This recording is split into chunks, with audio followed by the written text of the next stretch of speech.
Assalamualaikum warahmatullahi wabarakatuh. Sobat Jatim, jumpa kembali bersama saya Anastasia Anindita dalam Info Jatim edisi Sabtu 23 November 2024. Pada edisi kali ini kami akan menyajikan beragam informasi dan kegiatan di lingkungan Pemprov Jawa Timur dalam sepekan.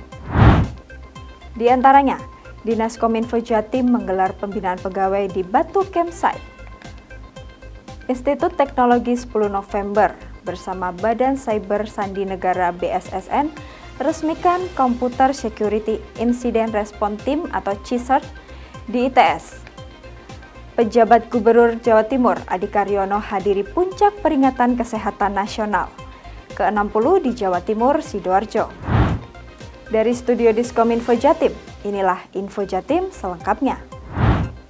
Kita awali dari info pemerintahan. Sobat Jatim, Dinas Komunikasi dan Informatika Provinsi Jawa Timur menggelar pembinaan pegawai di Batu Campsite mulai Jumat 15 November 2024 hingga Sabtu 16 November 2024. Pembinaan pegawai ini langsung dibuka oleh Kadis Kominfo Jatim, Serlita Ratnadewi Agustin, didampingi oleh para kepala bidang, yaitu Kepala Bidang IKP, Aptika, Dastik, dan Persandian. Pembinaan pegawai Diskominfo Jatim juga diisi dengan kegiatan ajang pertunjukan bakat atau Got Talent. Berikut keseruannya. Untuk memacu para pegawai Diskominfo Jatim menunjukkan bakatnya dengan mampu menjadi konten kreator yang melibatkan keahlian dalam mengoperasikan aplikasi media sosial, aplikasi video editor, dan kemampuan public speaking. Selain itu juga diramaikan kegiatan Amazing Race atau kompetisi tematik yang mengharuskan para pegawai mampu berlomba-lomba dalam menerapkan kedisiplinan, kemampuan memahami tugas pokok dan fungsi yang dituangkan dalam infografis, dan kekompakan melalui lomba jargon kelompok. Dari Kota Batu, tim Info Jatim melaporkan. Beralih ke info pendidikan, Sobat Jatim, pemerintah Provinsi Jawa Timur menggelar perayaan peringatan Hari Aksara Internasional ke-59 dan Hari Guru Nasional ke-79 di Gedung Islamic Center Surabaya pada 19 November 2024. Berikut liputan selengkapnya. Pemerintah Provinsi Jawa Timur menggelar perayaan memperingati Hari Aksara Internasional ke-59 dan Hari Guru Nasional ke-79 di Gedung Islamic Center Surabaya, Selasa 19 November 2024. Acara yang dihadiri oleh berbagai pejabat, akademisi, dan praktisi pendidikan ini mengusung tema penguatan literasi menuju masyarakat yang berkebinekaan global dan inklusif untuk Hari Aksara Internasional dan Guru Hebat Indonesia Kuat untuk Hari Guru Nasional. Dalam sambutannya, penjabat Gubernur Jawa Timur Adi Karyono mengapresiasi peran guru dalam mencerdaskan kehidupan bangsa.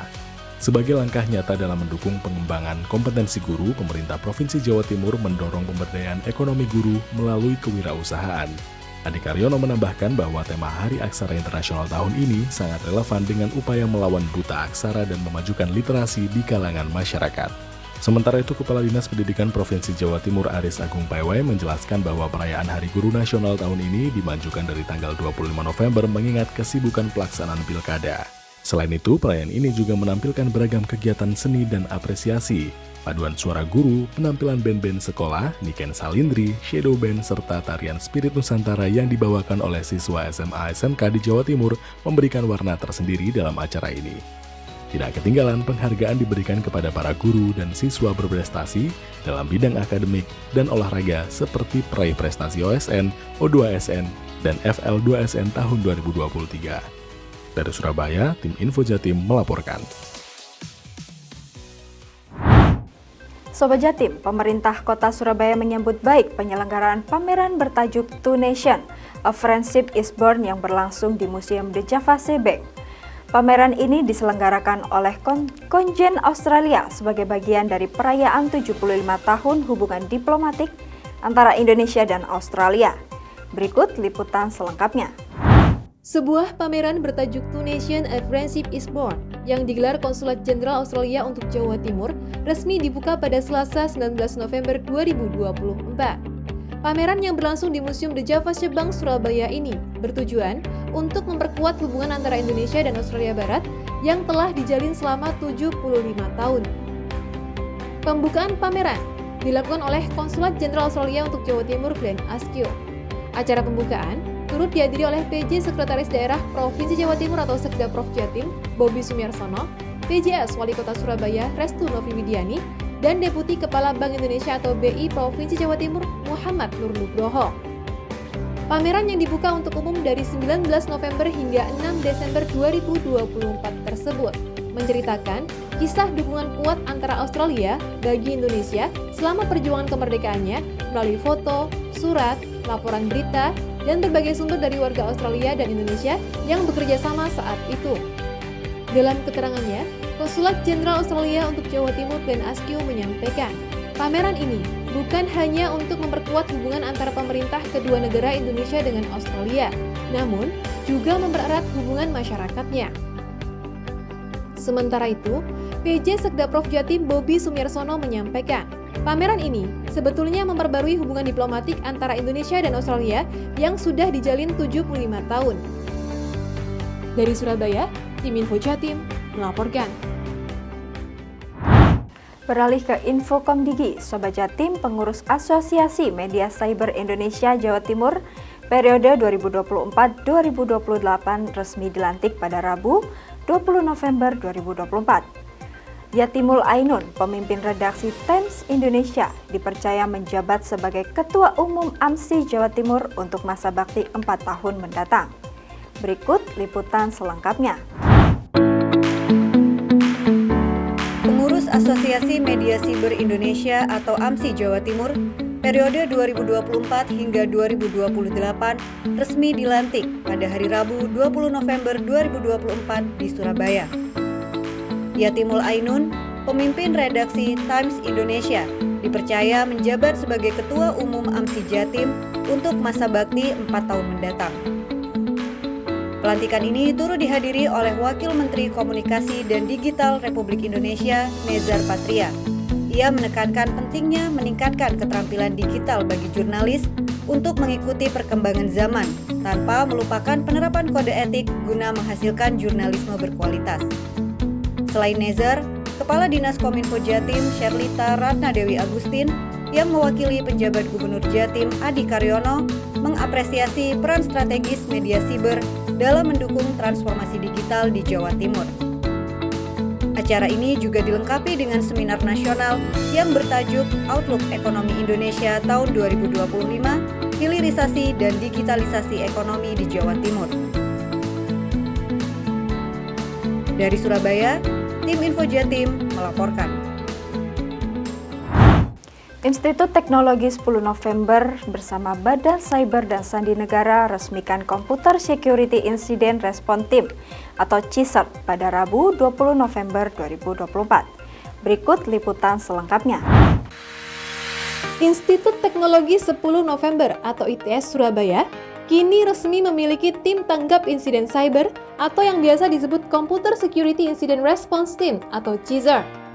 CSIRT ITS ini hadir dengan tujuan untuk menjaga keamanan cyber dan mengurangi risiko-risiko gangguan cyber dalam sistem informasi data di ITS. Momen peresmian ditandai dengan penyerahan surat tanda registrasi atau STR oleh Deputi Keamanan Cyber dan Sandi Pemerintahan dan Pembangunan Manusia Badan Cyber dan Sandi Negara atau BSSN Sulistyo kepada Wakil Rektor Bidang Sumber Daya Manusia, Organisasi dan Teknologi Sistem Informasi ITS Imam Baihaqi pada Rabu 20 November 2024 di ruang aula Profesor Handayani Chandrasa, Departemen Teknik Informatika Kampus ITS Surabaya. Pada agenda tersebut, juga diadakan kegiatan workshop peningkatan kapabilitas keamanan cyber pada perguruan tinggi, rumah sakit, dan instansi pemerintah wilayah Surabaya, Jawa Timur dan sekitarnya yang menghadirkan pembicara dari BSSN sebagai wujud dukungan penuh BSSN kepada ITS dalam menjaga keamanan informasi melalui CSIRT. Wakil Rektor Bidang Sumber Daya Manusia, Organisasi dan Teknologi Sistem Informasi ITS Imam Baihaqi menyampaikan, pembentukan CSIRT ITS ini berawal dari anggapan bahwa keamanan cyber itu sangat penting untuk mengurangi insiden cyber yang terjadi. Dengan diresmikannya CSIRT ITS ini, Imam berharap semoga banyak orang yang semakin sadar akan keamanan cyber dalam melindungi data yang dipunyai. Dari Surabaya, Tim Info Jatim melaporkan. Sobat Jatim, PJ Gubernur Jawa Timur Adi Karyono menegaskan pentingnya sinergi semua pihak dalam mendukung pembangunan kesehatan di Provinsi Jawa Timur. Hal ini disampaikan saat menghadiri puncak peringatan Hari Kesehatan Nasional ke-60 di Jawa Timur bertajuk Gerak Bersama, Sehat Bersama. Berikut liputan selengkapnya.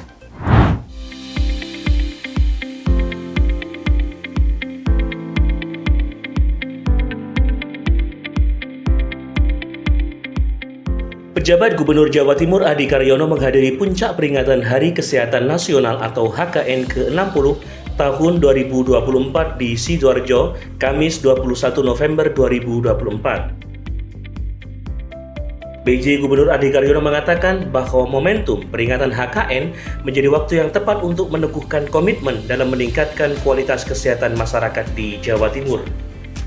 Selain itu, dia juga menyampaikan peningkatan kualitas pembangunan kesehatan di Jawa Timur juga menyasar 3 area program kesehatan. Hal ini sesuai dengan arahan Presiden, yakni pemeriksaan kesehatan gratis, penurunan kasus TB, dan pembangunan rumah sakit lengkap berkualitas di daerah terpencil dan tertinggal. PJ Gubernur Adi Karyono mengatakan dalam rangka melaksanakan pembangunan kesehatan yang sangat diperlukan adalah adanya sumber daya manusia yang berkualitas. Tak hanya itu, pembangunan kesehatan harus selaras dengan peningkatan taraf hidup dan derajat kesehatan masyarakat yang diimplementasikan secara optimal. Oleh karenanya, tema pada HKN ini memiliki semangat, yakni Gerak Bersama, Sehat Bersama, yang memiliki arti mutlak dan harus dilakukan semua pihak melalui sinergi dan kolaborasi agar program-program terkait kesehatan berjalan dengan optimal dan berdampak nyata bagi masyarakat. PJ Gubernur Adi Karyono menuturkan bahwa capaian pembangunan kesehatan dapat dilihat melalui Indeks Pembangunan Manusia atau IPM Provinsi Jawa Timur, di mana pada tahun 2023 sebesar 74,65 atau meningkat 3,15%. Selama periode tahun 2019 sampai 2023, persentase IPM di Jawa Timur berada di atas rata-rata nasional, yakni tercatat 74,39%. Kemudian kita juga berhasil meningkatkan indikator-indikator kesehatan. Salah satunya adalah turunnya stunting yang 3,7 dan sekarang dengan DPPGM menjadi 6,01%. Kemudian juga ODF, ya, buang air besar sembarangan masyarakat kita. Tahun ini kita dinyatakan 100%, ya, tidak ada ODF. Kemudian juga dengan TBC demikian kita sudah turun drastis dan angka kematian bayi dan balita juga turun drastis. Dari Sidoarjo, tim Info Jatim melaporkan. Sobat Jatim, demikian beragam Info Jatim edisi kali ini. Saya Anastasia Anindita pamit undur diri dari hadapan Anda. Sampai jumpa, salam optimis. Jatim Bangkit. Wassalamualaikum warahmatullahi wabarakatuh.